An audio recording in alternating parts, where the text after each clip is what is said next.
So let's discuss the Super Bowl 56 matchup between the Cincinnati Bengals and the Los Angeles Rams. Cue the intro.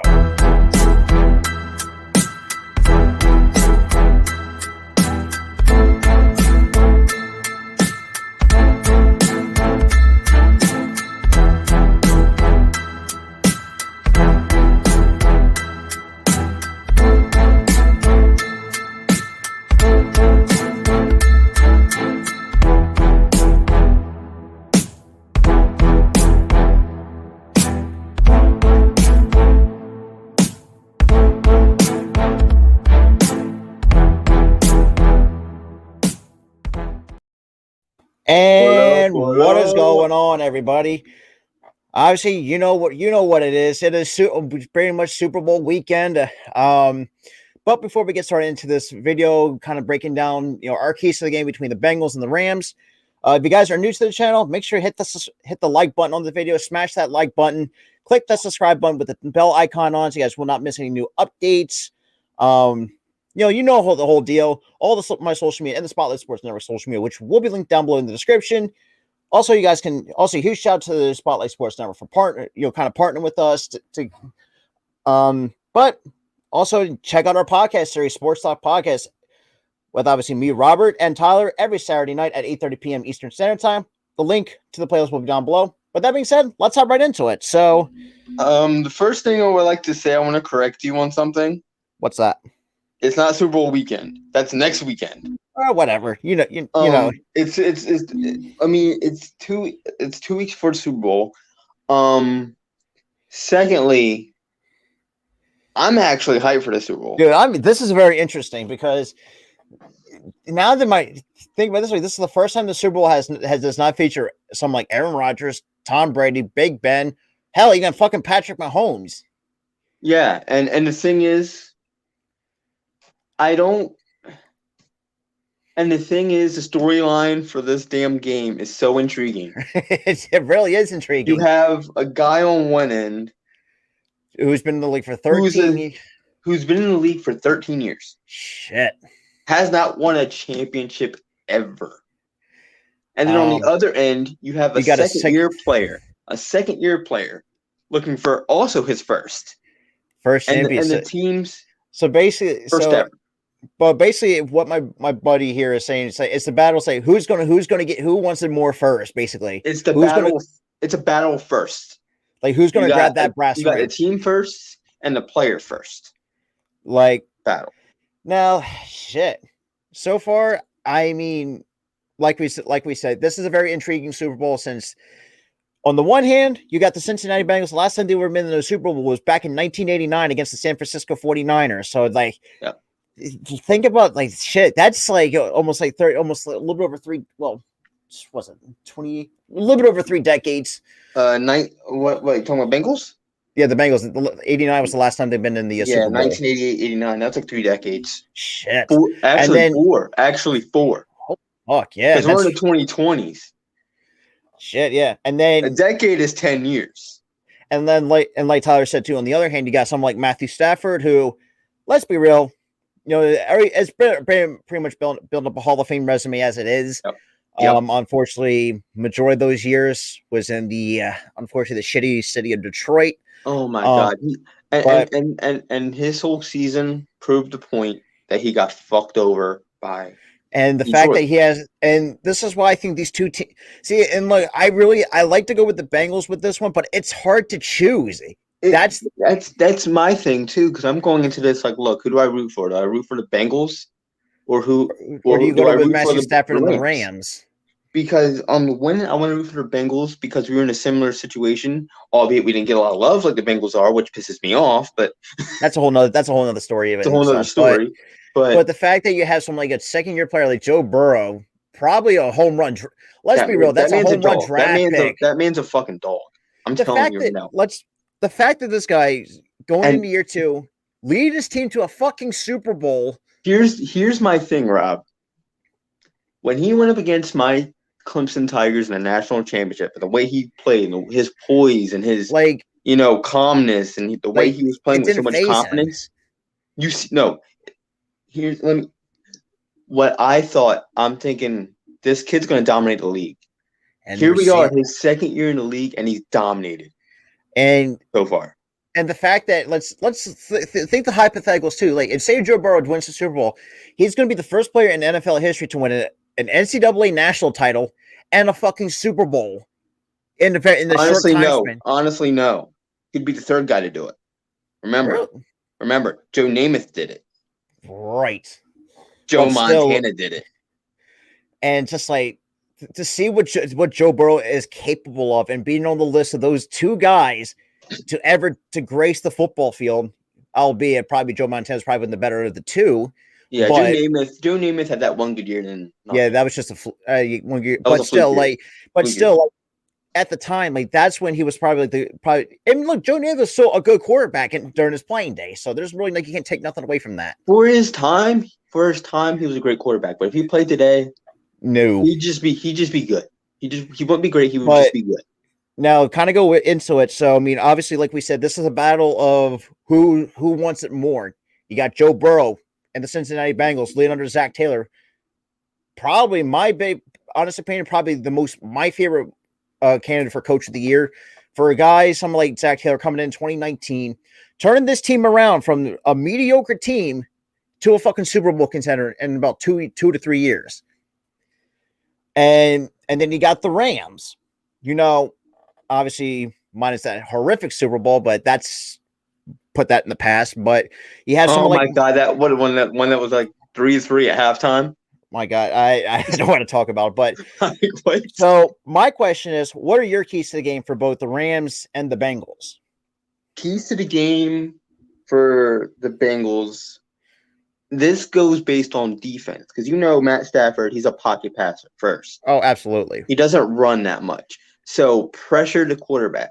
Get to Matt Stafford. If you can get to Matt Stafford, mess up his game, make him rush throws or sack him, they'll be golden.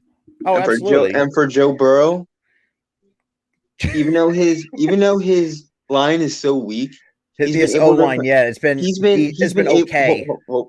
He's been absolutely dominant because he's been able to extend plays with his legs, make throws when he needs to. For Joe Burrow and the Bengals on offense, just keep doing that. But just try to make your throws, and also, this has to go. There's not a lot of flaws, except for that line for the Bengals. The defense, really damn good. Oh yeah, but for the Bengals, cover the damn block for your damn quarterback.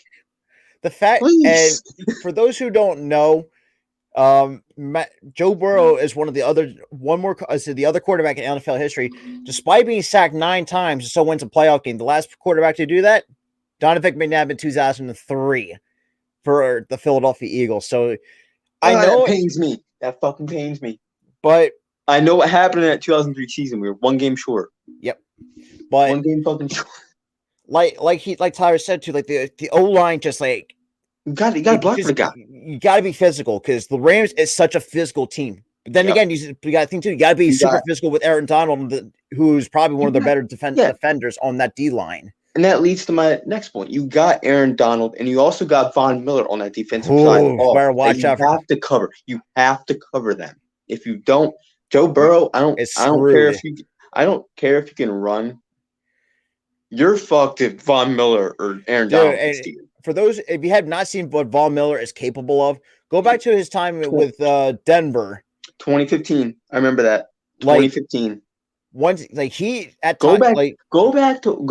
I know how shitty that game was in hindsight. But go back and watch Super Bowl 50. You will see Von Miller absolutely dominate. Because Von Miller, and the fact that he's kind of playing like he found like the fountain of youth over with the Los Angeles Rams is like, shit, that's going to be fucking, that's scary enough. Look, Aaron Donald's scary enough, but the fact that Von Miller is playing his old Super Bowl self is scary as fucking hell. Yeah, I've seen how he played in that 2015 Super Bowl. I'm thinking, I would have not. I mean, good luck stopping Von Miller. I would not want to be quarterback right now. I don't believe. But then again, like we said too, like Joe Burrow knows how to keep his calm. He's cool, calm, collected. Like that poise he has shown in the national title game against Clemson, which, let's be real, kind of pains us. But he, in the postseason, he's a different breed. And I get it, he's in year 2, but I'm telling you, bro, what I saw in the national championship game is what I saw throughout this whole entire playoffs. It's just like he's replicating what he did. He's replicating what he did in the college football playoff in the national championship game. And he's playing with so much poise. Now, this is why I think Joe Burrow is going to be a super elite quarterback for years to come with that Cincinnati Bengals team. The fact that even though it was obvious that the Bengals were going to pick him, but that was just a home run pick right there as a number 1 overall pick. And this is why I think too. I think Joe Burrow is another guy that I think he's going to really put a lot of people put his respect on his name. For a guy coming back from after his rookie year, tearing his ACL, obviously, albeit a shitty O-line, who was banged up too. So I mean, I'll cut them a little bit slack. But the fact that he came back almost like at superhuman level, the fact that he healed that quickly from an ACL tear, it's like shit. Do you know what pains me too? You said ACL tear, right? Yeah. That could have been fucking Carson Wentz for the Eagles. Oh, Jesus. That motherfucker screwed us. But anyway. But the fact that these two teams play, and obviously we all know the Rams are which is funny to really say that the Rams are the away team in their own home stadium, which, number one, that really doesn't make any sense to say it the least. I feel like Rams fans, not a lot of them don't go to the game for some reason. Same with the Chargers, which I don't get why. I have one reason why. It's probably the fucking ticket prices, mother. Yeah, the ticket prices are God damn. But no, here's the thing. Here's the thing, though, Rob. I'm not talking about Super Bowl. Super Bowls, they're notoriously high every year. Yeah, which is true. They're notoriously high every year because you're not only paying for a game, you're paying for a concert.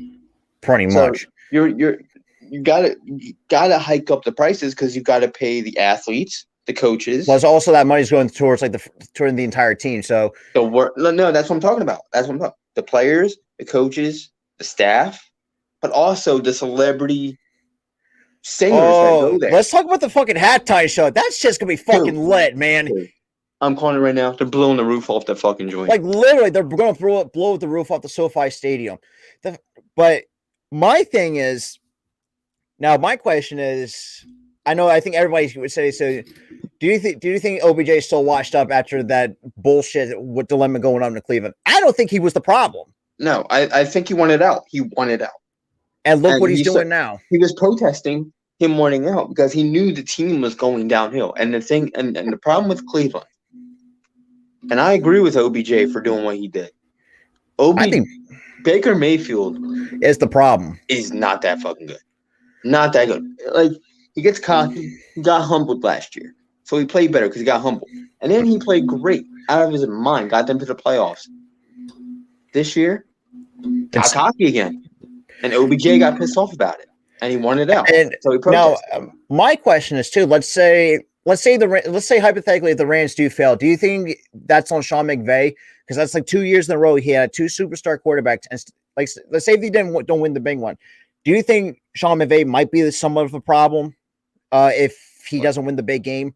Because I think there's a little bit. I think he could be held accountable for it, even though it's mostly on the players. But I do think if he doesn't win it, I feel like I'm not saying he's on the level of being on the hot seat, but he's kind of on the verge.